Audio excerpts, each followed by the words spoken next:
A nossa cordial saudação a todos irmãos e irmãs que nos assistem, a comunidade São Paulo, a comunidade Jesus Redentor, os leigos aqui da São Paulo e todos os demais que sempre nos acompanham nesses nossos estudos das cartas, ultimamente do Novo Testamento. Na semana passada nós terminamos o estudo da primeira carta aos Tessalonicenses e, conforme prometido, nós iniciamos hoje, então, os estudos da segunda carta aos Tessalonicenses. É bom dizer logo no início que há uma continuidade até de pensamento, há uma ligação direta entre a primeira carta e a segunda. Assim como Atos dos Apóstolos é uma sequência, por assim dizer, do Evangelho de Lucas, porque é o mesmo autor, Lucas, aqui é uma sequência de assuntos, além dos mesmos autores. Novamente, de Corinto, na metade do primeiro século, Paulo e seus companheiros Silas, ou Silvano e Timóteo, enviam uma segunda carta aos Tessalonicenses.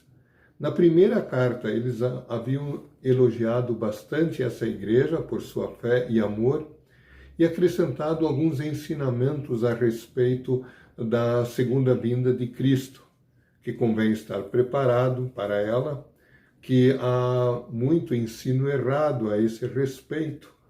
E agora, para reforçar esses ensinos, porque os falsos profetas continuam por aí, por assim dizer, Paulo e seus companheiros enviam essa segunda carta para reforçar tudo o que foi dito e também algumas coisas novas, obviamente. Seria como que um grupo de cristãos que troca experiências e encorajamento pelo WhatsApp, pela internet, hoje em dia, e de uma semana para outra reitera o mesmo assunto e reforça com algumas coisas a mais. É nesse sentido que é enviada essa segunda carta, que agora tem três capítulos, e em 3 noites, ainda em novembro, nós queremos abordar essa carta, terminando essa sequência de cartas do Novo Testamento que nós estamos estudando nos últimos meses neste ano. Um pequeno resumo dos 3 capítulos, segundo Lutero. Lutero diz que no primeiro capítulo, Paulo os conforta com a recompensa eterna pela fidelidade, por sua fé e amor e firmeza nas perseguições, essa recompensa prometida por Deus. E que Deus diz que haverá punição para os incrédulos, para os maus e para os perseguidores da igreja, e haverá livramento, eterno bem-estar, eterna salvação para os seus. O capítulo 2, aí Paulo aborda o problema propriamente dito dessa carta. O problema é que em Tessalônica há falsos mestres ou dizendo que Cristo já veio, ou ensinando doutrinas erradas, ou dizendo que os mortos não ressuscitam. E sobre esses que ensinam doutrinas erradas, aí o Paulo faz uma grande advertência. Ele diz que antes da vinda de Cristo virá aquele que ele chama de o homem da iniquidade, o homem perverso, o homem da maldade, que desencaminhará o mundo espiritualmente, ou afastará de Deus e tentará desencaminhar os cristãos também. Mas ele será com o sopro da boca de Cristo na sua vinda, ele será destruído, ele será castigado, não aniquilado, mas castigado eternamente. E no capítulo 3, o último capítulo, Paulo faz algumas admoestações em cima de tudo isso, especialmente aqueles que aguardavam para dali uns dias a vinda de Cristo e se tornaram ociosos, deixaram de trabalhar. Para esses ociosos haverá castigo também. E se eles não se arrependerem, Paulo diz que eles têm que ser afastados do convívio da igreja, né? E Lutero compara eles, inclusive, com a classe sacerdotal, clerical, monges e monjas da sua época, na Idade Média, viviam em conventos, mas na verdade ociosos. O povo não ganhava nada com isso. Muito pelo contrário. Então, esse é um resumo, segundo Lutero, desses 3 capítulos. Depois desse resumo, agora nós vamos ao primeiro capítulo. São 11 versículos e a introdução ela nos diz quem são os autores, para quem ela é dirigida e o que é desejado para essas pessoas. Nos versículos 1 e 2 diz assim: Eu, Paulo e Silas e Timóteo, escrevemos essa carta aos irmãos da cidade de Tessalônica, irmãos que estão unidos com Deus, o nosso Pai, e com o Senhor Jesus Cristo. Que a graça e a paz de Deus, o nosso Pai, e do Senhor Jesus Cristo estejam com todos vocês. Portanto, são os 3 autores, Paulo, Silas, ou Silvano e Timóteo, a igreja de Tessalônica. Eu gostaria de comentar um pouquinho essa palavra igreja. Ela é uma adaptação de eclésia. Eclésia vem do grego eclesia, do ekkalel. Ekkalel é chamados para fora, chamados para a praça pública. Originalmente tem um sentido comum dos cidadãos serem chamados na cidade para uma reunião pública. E esse termo originalmente não tem nenhuma conotação de doutrina falsa ou nenhuma conotação espiritual. Mas ele entra no Novo Testamento como aqueles que são chamados para fora por Deus, chamados do pecado, da escuridão do pecado, para a luz da graça de Deus, para o conhecimento de Cristo como Salvador, para uma fé viva, para servirem a Cristo amando o próximo. Geralmente o termo é usado pelo apóstolo como a igreja local, a igreja em Tessalônica, em Éfeso, em Corinto, mas ele também é usado por Paulo e por Cristo no sentido amplo, o corpo de Cristo, a igreja de Deus, né? Jesus disse, por exemplo, que contra a minha igreja as portas ou os poderes infernais não prevalecerão. Então, é toda a cristandade. É um sentido amplo e em sentido estrito é a igreja local. São aqueles que são unidos ao Pai e ao Filho pela fé criada pelo Espírito Santo através dos meios, palavra e sacramentos. A esta igreja, o Paulo deseja graça e paz. A graça de Deus, o amor de Deus que nós não merecemos, a graça de Deus é a fonte de todas as bênçãos. E a paz com Deus é a consequência de todas essas bênçãos. Paz não quer dizer ausência de problemas aqui no mundo. É paz espiritual. Em meio a uma guerra espiritual nós temos paz. É a paz de uma boa consciência. Portanto, podemos resumir isso aí dizendo que os chamados para fora por Deus, nós somos chamados para sermos igreja, para vivermos uma vida em santidade nesse mundo, como Paulo escreve na carta aos Romanos, capítulo 12, versículos 1 e 2. Eu peço a vocês que vocês apresentem os corpos de vocês, a vida toda de vocês, o ser todo de vocês, como um sacrifício vivo, santo e agradável a Deus. Esse é o verdadeiro culto, é um culto lógico, ele chama culto racional numa versão. Entreguem-se totalmente a Deus. E aí dos versículos, depois dessa introdução, nos versículos 3 a 12, a segunda parte desse capítulo de hoje, nós temos uma grande ação de graças. Essa ação de graças podemos subdividir novamente em 3 partes. Nos versículos 13 e 4, Paulo mais uma vez dá graças e enfatiza a fé e o amor dos tessalonicenses. Depois, nos versículos 5 a 10, temos um encorajamento para toda a igreja, encorajamento para todos nós. E no final, os versículos 11 e 12, então mais algumas recomendações sobre uma vida digna. Pois bem, os versículos 3 e 4, gratidão por fé e amor. A fé, ela é um presente de Deus que salva.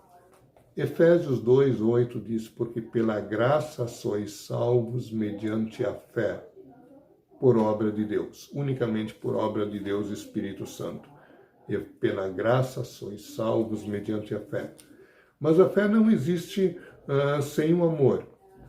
Algumas afirmativas, a fé não pode ser fortalecida pelo amor, mas a fé cresce no conhecimento, ela torna-se mais firme nas provações, nas tentações, nas dificuldades, nas perseguições. A fé é provada e fortalecida.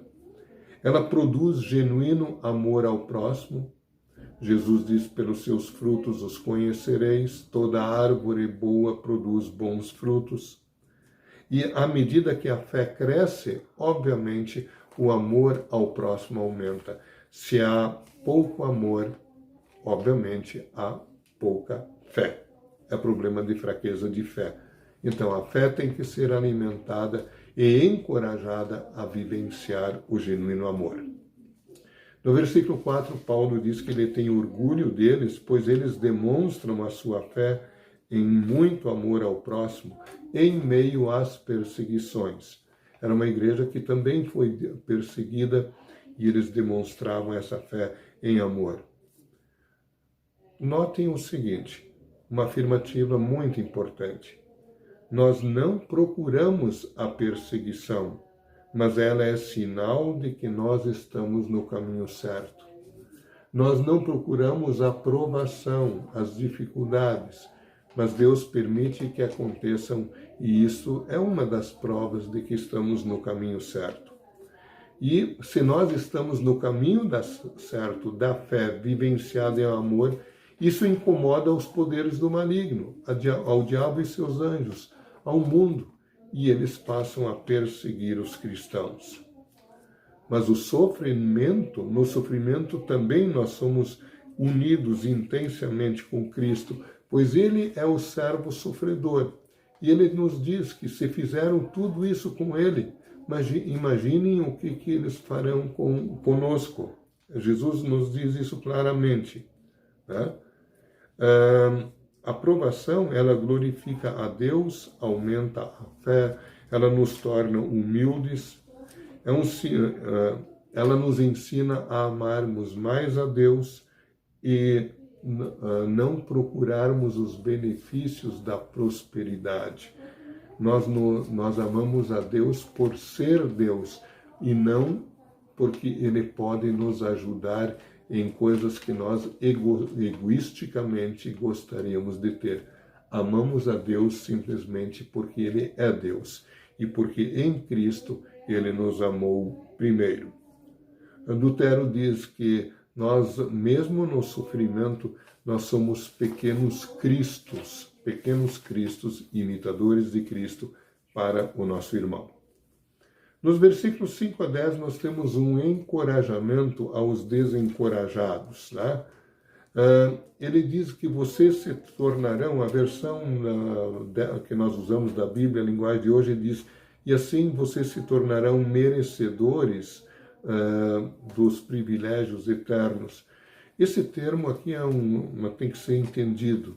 Na Bíblia de Almeida, versão de Almeida, revista atualizada, diz que vocês serão dignos da vocação de vocês, chamados por Deus. No versículo 11, novamente falando em merecedores, serão tornados merecedores, entendam bem, vocês serão tornados dignos diante de Deus. Merecedores ou dignos pelas boas obras que vocês fazem, essas obras nunca são meritórias para atingir méritos. O único merecimento que temos diante de Deus é o sangue de Cristo derramado por nós na cruz. mas a nossa dignidade é a dignidade que nós recebemos de Cristo. A nossa dignidade é o próprio Cristo, né? Nos versículos 6, no 5, no 6 até o 10, Paulo faz uma série de considerações sobre o juízo final e a recompensa dos bons e dos maus, né? Novamente, algumas afirmativas que eu coloco aqui. O castigo dos maus na vinda de Cristo é muito claro em todas as Escrituras. Serão afastados eternamente da presença de Deus. Isso é um sofrimento inimaginável. Isto é o inferno. Afastado, estar na escuridão, afastado da luz. E os que fizeram você sofrer, se não se arrependerem e mudarem e passarem para o lado de vocês, estes pagarão um preço muito caro, porque Deus é justo. Eles pagarão com a condenação. Não é aniquilamento essa destruição final, redução ao nada, mas é condenação eterna. E Deus dará descanso a vocês de suas fadigas, porque vocês creram na mensagem que nós anunciamos, diz Paulo. Por causa da fé em Cristo Jesus, vocês receberão a vida eterna. E a última parte do nosso estudo, então, nos versículos 11 e 12, temos uma oração de Paulo para que eles tenham uma conduta digna, vivam uma vida digna diante de Deus, então amando o próximo. Paulo diz que ele ora para que Deus faça com que vocês sejam merecedores, tornados merecedores, melhor, dignos da vocação, do chamado de vocês. Vivenciem a fé. Ele os chamou e santificou, e os santifica. Ele opera a vida cristã em vocês. Que Deus, Paulo também ora, que Deus realize todos os desejos que vocês têm de fazer o bem e complete todo o trabalho que vocês fazem com fé. Porque como diz um outro versículo na Bíblia, Deus quem efetua em vocês todas as coisas, né? Deus efetua tanto o querer como o realizar das boas ações. Assim, Jesus será louvado em vocês e vocês serão louvados por Ele naquele dia. Mas tudo não por merecimento próprio, tudo por graça, diz Paulo.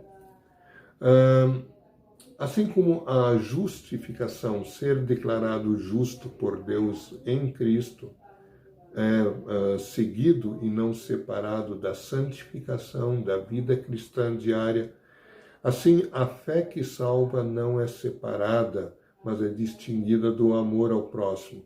Justificação e fé são distintos, mas não separados da santificação e do amor. Uma coisa precede, a fé precede e o amor imediatamente segue. Eu concluo com o começo da explicação de Lutero sobre o terceiro artigo do Credo Apostólico, os 3 artigos sobre creio em Deus Pai, no Filho e no Espírito Santo. Creio no Espírito Santo, na Santa Igreja Cristã. Ele começa a sua explicação no Catecismo Menor dizendo o seguinte: creio que por minha própria razão ou força não posso crer em Jesus Cristo, meu Senhor, nem vir a Ele. Mas o Espírito Santo me chamou pelo Evangelho, iluminou com os seus dons, me santificou e conservou na verdadeira fé. E aí Lutero acrescenta que ele faz isto com toda a cristandade. Ele nos chamou, iluminou, santificou, tornou operantes nessa fé. E nessa cristandade ele perdoa todos os pecados aos que se arrependem dos pecados, e ele dará a vida eterna a todos que forem fiéis até o fim. Deus seja louvado, Cristo seja louvado. Até a próxima oportunidade. Obrigado por participarem desse estudo novamente. E eu concluo com uma oração. Podem me acompanhar. Querido Jesus, muito obrigado por mais esta carta que recebemos como um presente teu, a segunda carta aos Tessalonicenses. Muito obrigado porque nós somos chamados para fora das trevas do pecado para vivermos na tua luz. Muito obrigado por todos os ensinos que tiramos desta carta. Torna-nos operantes em muito amor ao próximo, que nossa fé não seja falsa, não seja fingida, e que possamos todos ser fiéis a Ti em todos os nossos dias. Pedimos isto e desejar agradecemos em Teu nome, ó querido Jesus. Amém. Muito obrigado, boa noite.